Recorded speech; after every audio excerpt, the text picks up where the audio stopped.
En venant rehausser par votre présence cet atelier de vulgarisation du guide sur les bonnes pratiques du dialogue social au Sénégal.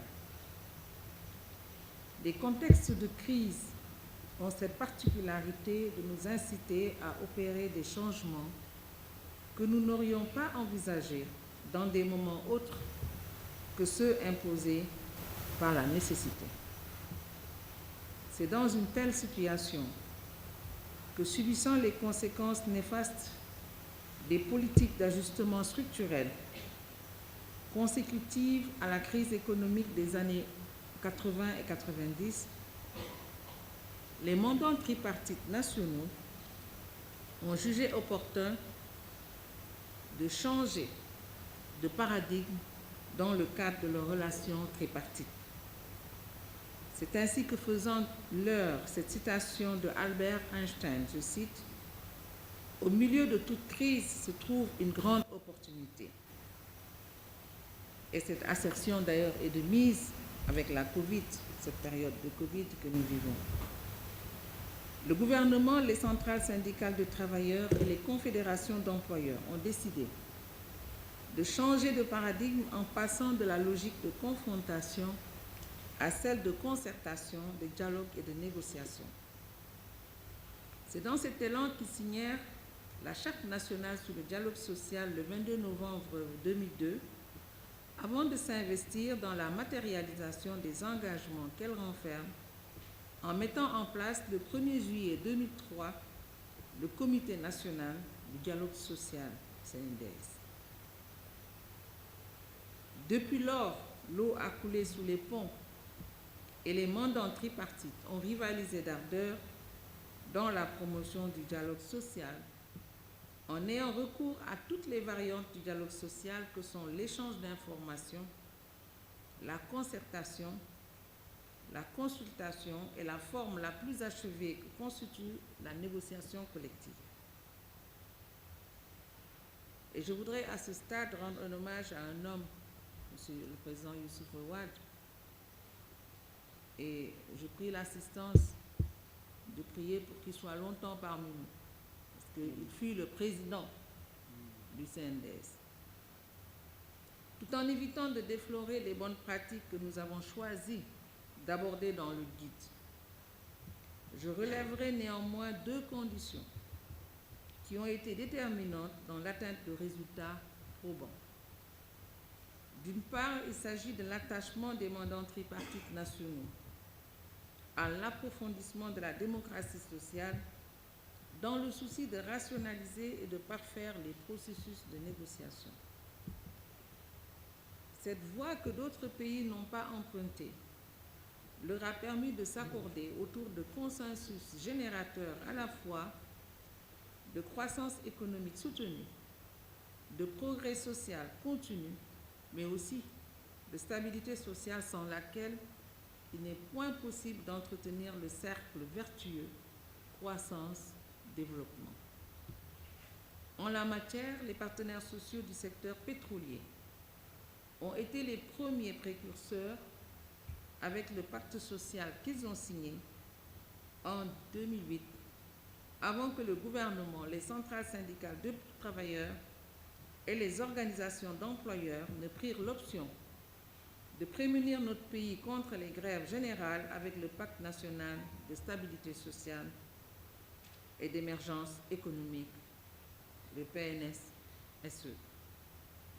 C'était dans une autre vie, avec un collaborateur membre du secrétariat exécutif de l'institution, et c'est vous dire que la vie est un long cours, peut-être pas tranquille, mais je pense que c'était un acquis majeur, le premier pacte dans le pétrole que j'ai eu à négocier avec les personnes qui sont dans cette salle, et M. Sarah Konaré du secteur du pétrole, secrétaire général, et avec Dame Fall, qui était mon collaborateur au niveau du ministère du Travail et de la fonction publique.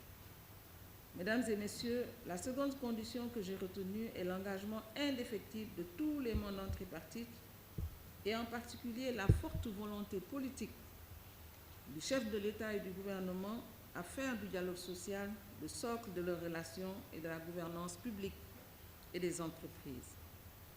Au-delà de l'institutionnalisation du dialogue social, matérialisée par le relèvement du Comité national du dialogue social au rang de Haut Conseil du dialogue social, Son Excellence M. Macky Sall, président de la République, a de manière constante eu à initier l'organisation de plateformes nationales ou sectorielles de dialogue autour de problématiques liées au monde du travail.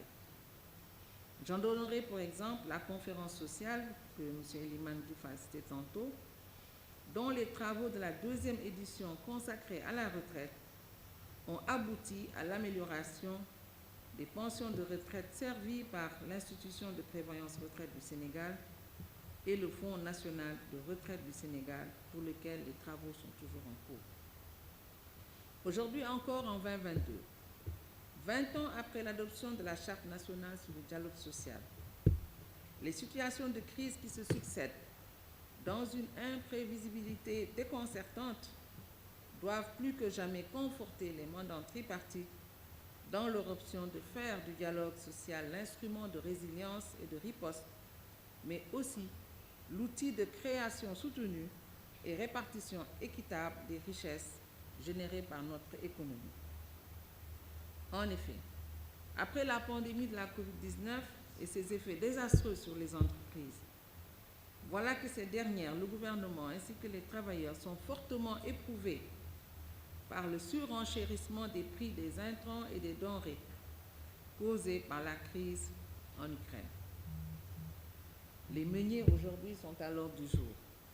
J'ai eu cet appel, un long appel téléphonique avec quelques meuniers et je pense que là aussi il y a quelque chose à faire. Mesdames et messieurs, ce guide que nous vous proposons n'est pas un miroir pour contempler béatement, excusez-moi le terme, les performances réalisées par notre système de dialogue social.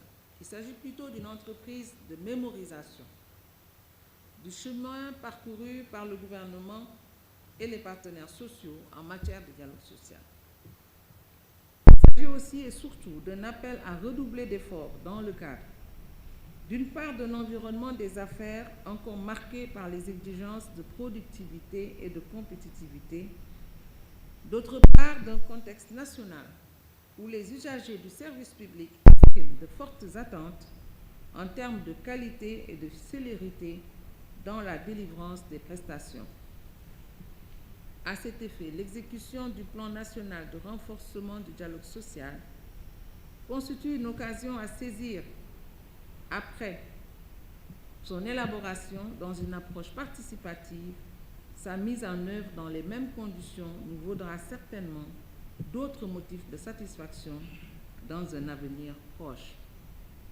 À ce stade de mon propos, je voudrais remercier chaleureusement l'équipe d'appui technique au travail décent Bureau Pays Dakar pour le soutien constant à l'endroit de notre institution qui s'est encore manifesté par sa contribution à l'élaboration, à l'édition et à l'impression du guide sur les bonnes pratiques du dialogue social au Sénégal. Le directeur, M. Draman Aïdara, absent du territoire national avec pratiquement toute son équipe, est actuellement en mission à Praia et me charge de vous transmettre en tout cas à toute cette assemblée ses sincères salutations. Ils n'ont pas pu être représentés parce que toute l'équipe est à Praia pour justement arriver, parce que le bureau de Dakar est compétent pour la Guinée-Bissau et Praia.